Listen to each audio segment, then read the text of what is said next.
Bismillahir Rahmanir Rahim. Alhamdulillahi Rabbil Alameen. Wa salatu wa salam ala Rasulillah wa ala alihi wa sahbihi ajma'in. So, قال أبو فراس الحمداني ورب كلام مر فوق مسامعي كما طن في لوح الحجير ذباب.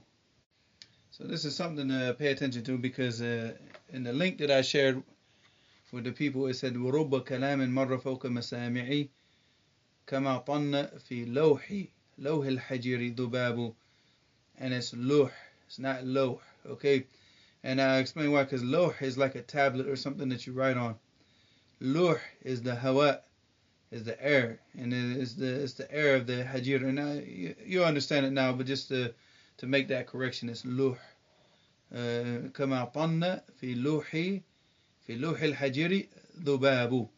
So he said رب كلام ورب كلام, and رب, of course, it means like a possibility. It shows like a possibility. So maybe it could be that كلام مر فوق مسامعي, that the speech, it goes over, just it passes my hearing. I don't pay attention to it. Like, people talk, and you like, the people are talking, but I don't pay their speech any mind. So what happens is the talk, it just goes past my hearing. So this is what he means. ورب كلام مر فوق مسامعي كما طن. And the tanna is the buzzing of the fly. The bzzz, that noise is called tanna, and that's the verb in the Arabic language.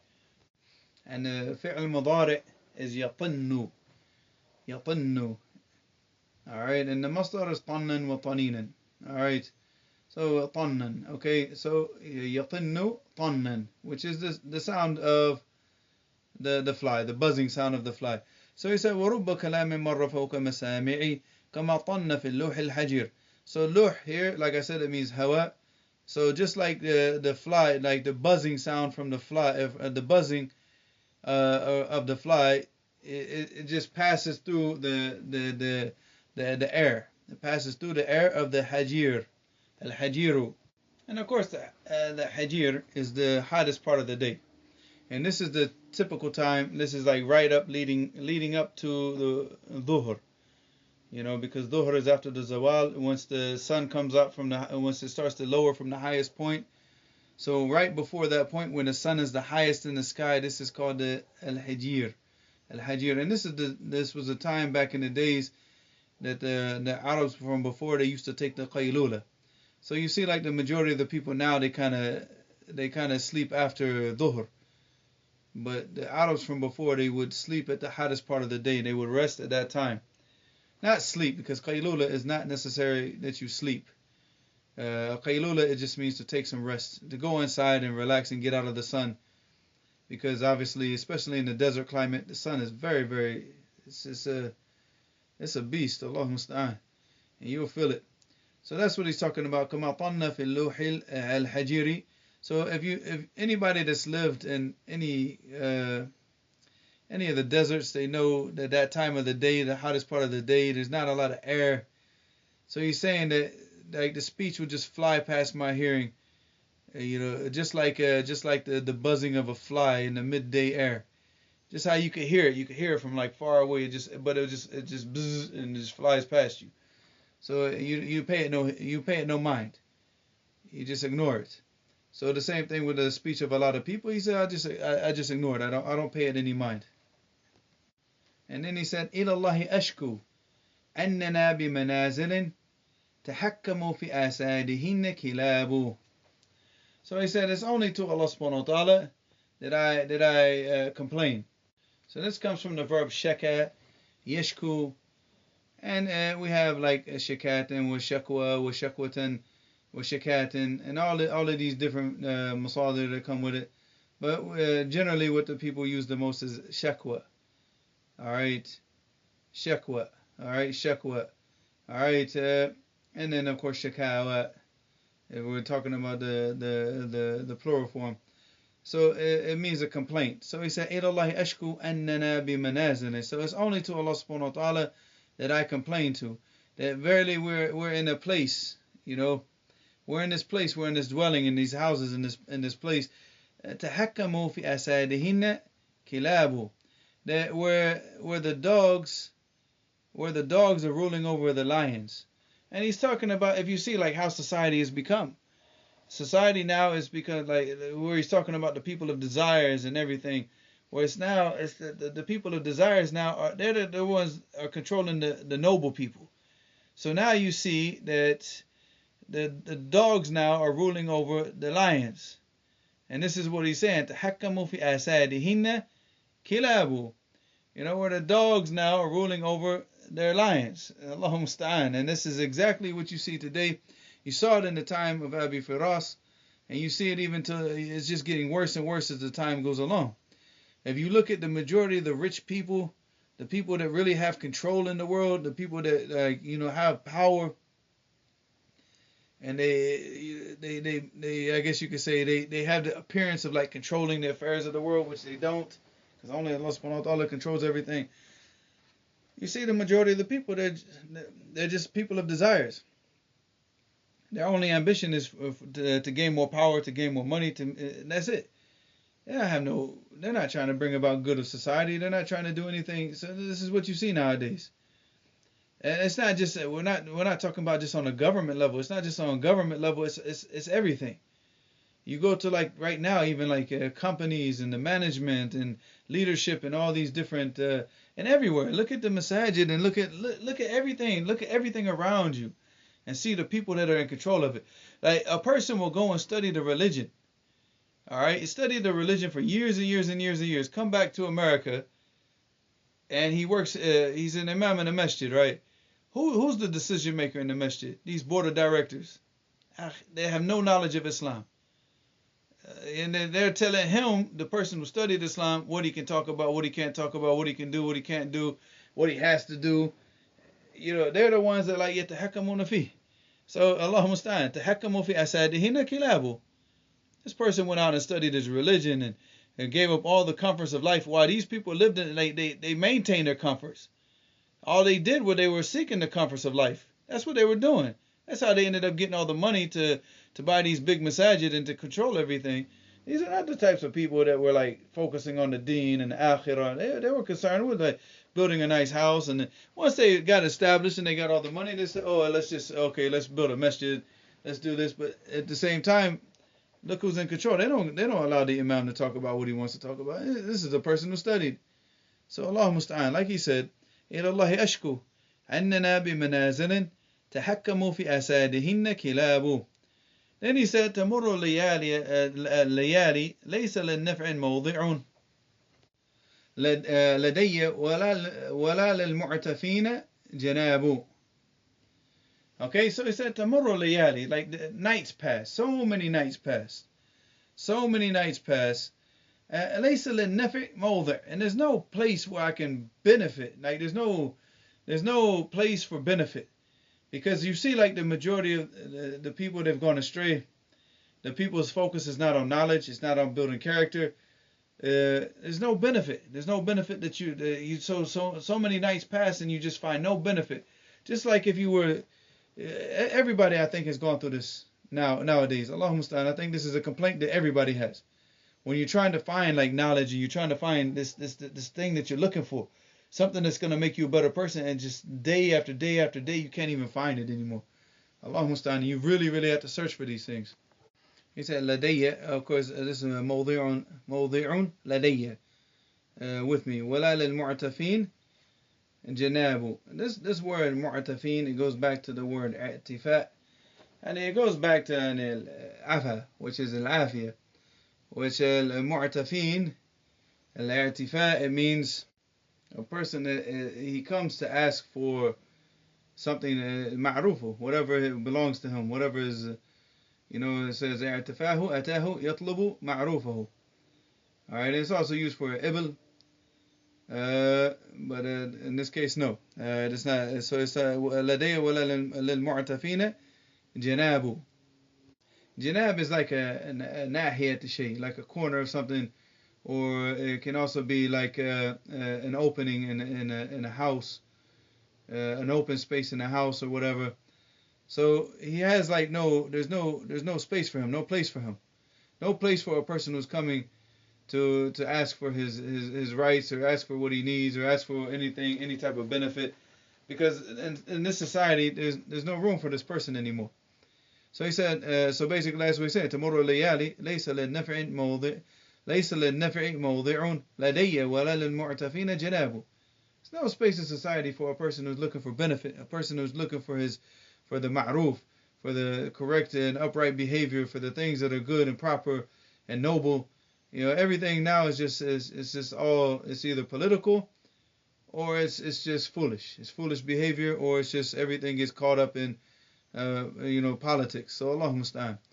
And then he said, وَلَا شُدَّ لِي سَرَجٌ عَلَى ظَهْرِ سَابِحٍ وَلَا ضُرِبَتْ لِي بِالْعَرَاءِ قِبَابُ. So here he said, وَلَا شُدَّ لِي سَرَج. Alright, the saraj is the saddle, alright, for the horse. Shudda, it means that it's tightened and it's prepared and it's ready to go on the horse. So وَلَا شُدَّ لِي سَرَجٌ عَلَى ظَهْرِ سَابِحٍ. Alright, and the sabih, when it's referring to the horse, you say, like, for example, farasun sabihun, it means suri' jiddan. And these are the horses that are used in warfare. And this is exactly what he's talking about. That none of this stuff was prepared for him to go when he's going into battle, because he was never, he never had that type of status. وَلَا شُدَّ لِي سَرَجٌ عَلَى ظَهْرِ سَابِحٍ وَلَا ضُرِبَتْ لِي بِالْعَرَاءِ قِبَابُ. And he said, first off, we're going to deal with the word qibab. It's the plural form of the word qubba. Alright, qubba is it's similar to, like, it's a big tent, like a big type of tent. Alright, but the top part of it is rounded off. It's not, because obviously, like, you have, like, the square type tents, but this one is mustadir. Alright, so it's like rounded off the top part of it. Alright, so it's round. So it's kind of like when you put the poles and you put them in a round shape instead of putting them like in a flat where it's laid out flat. But this one's it's a round, like a dome. I guess you could say like a dome shaped tent. That'd probably be the better terminology. And dhuribat, it goes back to qibabu, that like this type of tent was never pitched and never put up for me, because again it's talking about status. That he was never like that type of person where he had all the people serving him and obeying him, and because obviously he's not his cousin. And also the last part, the last word, bil ara'i. Al-ara is like al-fada. It's just an empty place. مكان خال مكشوف لا يستتر فيه بشيء. Like if you're going out to the desert and you just have this open area where there's no place where you can you can't hide, you can't. So if you're traveling and you have to rest, you pitch the tent in this area to relax and to get some rest before you continue your journey. So he said, وَلَا ضُرِبَتْ لِي بِالْعَرَاءِ قِبَابُ. So these tents were never pitched for me. So I never, you got to keep in mind the context here too. The context when he's writing this poem, he's locked up in Rome. All right, there was an issue where his cousin had an opportunity to free him. Because the people from the Romans, the leader of the Romans, he wanted if I'm not mistaken, his sister. I have to go back and check it, inshallah. His sister or his sister-in-law, who also got captured, and they wanted to trade off. So Saif-ud-Dawla, he could have traded for his cousin, and just given the Romans what they were asking, but he refused because he wanted everybody free. He didn't just want his cousin, right? So this kind of like angered Abu Firaas, because he ended up staying in prison for a prolonged period of time because of this issue. So he started to take, he kind of had a little bit of anger with his cousin at this time, Saif-ud-Dawla. So when he's talking about this, where he's saying like, وَلَا شُدَّ لِي سَرَجٌ عَلَى ظَهْرِ سَابِحٍ وَلَا ضُرِبَتْ لِي بِالْعَرَاءِ قِبَابُ. He's talking about like, this is how you live. This is the way you live. You have all these people that do everything for you and serve you. This is never how I didn't live like this. I did everything for myself. But this was your existence, not mine. So this is kind of some anger from Abi Firaas coming out towards his cousin. So then he goes on to say, وَلَا بَرَقَتْ لِي فِي اللِّقَاءِ قَوَاطِعٌ وَلَا لَمَعَتْ لِي فِي الْحُرُوبِ حِرَابُ. Alright, so baraqa, it's like a flash of light, obviously, because it goes back to al-baraq, if it's samat. So it's the flashing light, because obviously when you're fighting with swords, spears, the metal, There's the flashing of light from the sun that comes off of these weapons. And that's what he's saying. وَلَا بَرَقَتْ لِي فِي اللِّقَاءِ. And the liqa here is an encounter against an enemy. All right, because the majority, when they talk about liqa in a lot of the poetry you see, it's talking about a luqi, it's talking about fighting and in battle. Qawati'un. Of course, qawati'u is referring to the blades. All right, because the blades of the swords and everything, because yuqta' bih. So yuqta'u bih. So في اللقاء قواطع ولا لمعت. All right, لمعت also to shine. And it has a similar meaning to baraka. Alright, so لمعت to shine. ولا لمعت لي في الحروب حراب. So حروب obviously is the plural form of harb, which is a war, because it goes back to اللقاء, which is the encounters, right? And the حروب, حراب is the plural form of harba. And a harba is a spear. Alright, it's a spear. This is the type of weapon that Isa alayhi salam, inshallah, he's going to kill the Dajjal with. Because this came in the last part of the hadith of Abi Hurairah radhiyallahu anhu, that's in Sahih Muslim, in regards to the fighting that's going to take place in the last day. So when he said in the hadith, فَإِذَا رَآهُ عَدُوُّ اللَّهِ, if Isa alayhi salam, when he sees the Dajjal, he said, ذَابَ كَمَ يَذُوبُ الْمِلْحُ فِي الْمَاءِ, that he begins to dissolve, just like salt dissolves in water. He said, فَلَوْ تَرَكَهُ لَأَنْذَابَ. And if you were to just leave him, he would just dissolve and become nothing. حَتَّى يَهْلِكَ, until he's destroyed. وَلَكِنْ يَقْتُلُهُ اللَّهُ بِيَدِهِ. But Allah subhanahu wa ta'ala, he kills the Dajjal by the hand of Isa alayhi salam. فَيُرِيهِمْ دَمُهُ فِي حَرَبَتِهِ. And he shows them the blood from the Dajjal. He shows them that, the blood from on his spear, that is still on the head of his spear. So this is al-harabat. And this word hirab, it goes back to that word spear. So he said, وَلَا بَرَقَ لِي فِي اللِّقَاءِ قَوَاطِعٌ وَلَا لَمَعْ لِي فِي الْحُرُوبِ حِرَابٌ. And it's going back to what he previously said, that none of this stuff, the people never did this stuff for me. I never had that type of status. I know, where people were fighting for me and fighting to defend me and who I am and preparing things for me. This is his anger that he feels against his cousin. He said, this is you. This is your life. This is not my life. So then he went on to say, سَتَذْكُرُ أَيَّامِي نُمَيْرٌ وَعَامِرٌ وَكَعْبٌ عَلَى عِلَّاتِهَا وَكِلَابٌ.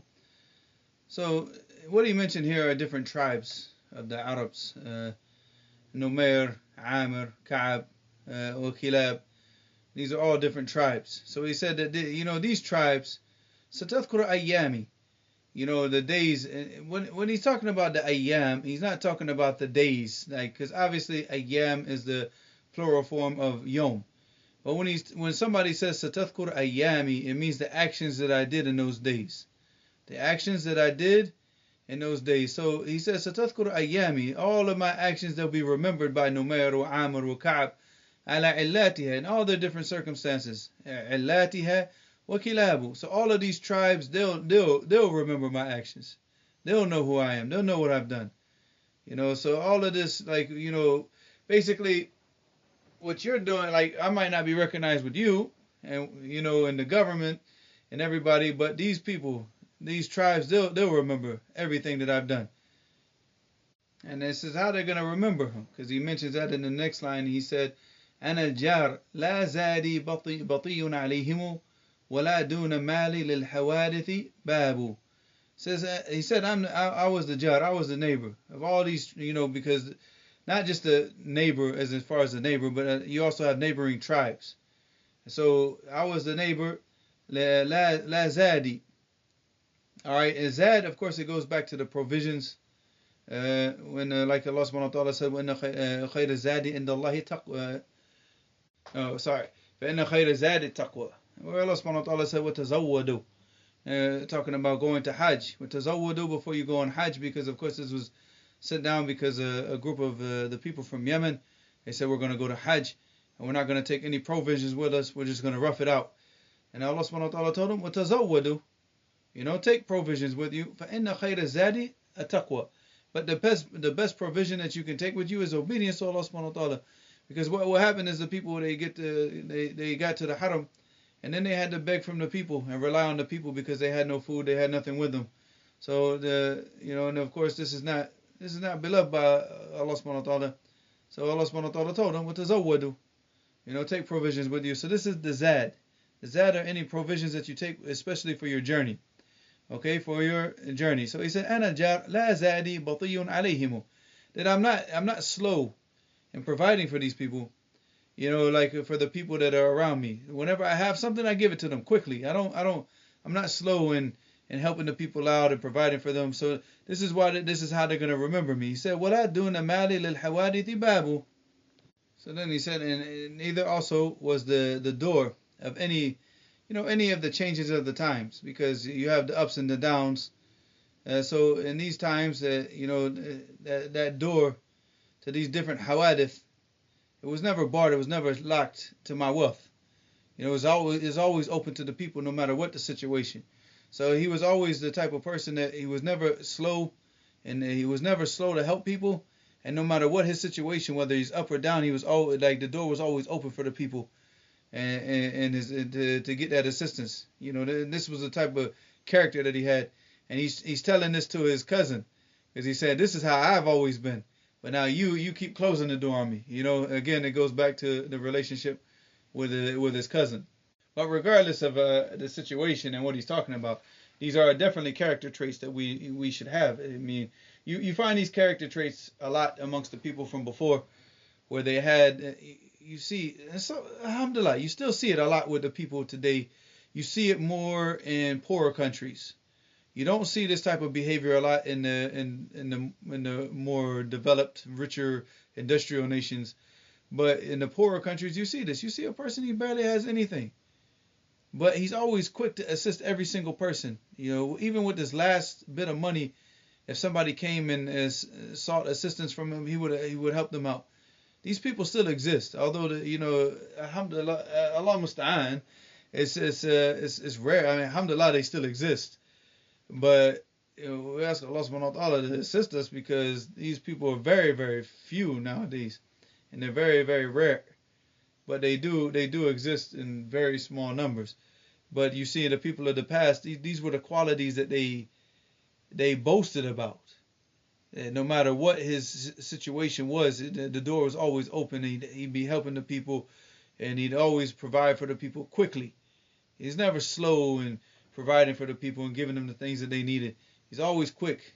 Where he's saying about his cousin's the opposite now, because his cousin's leaving him in prison, and with the Romans, so he's rotting in the jail cell. So Allah musta'an.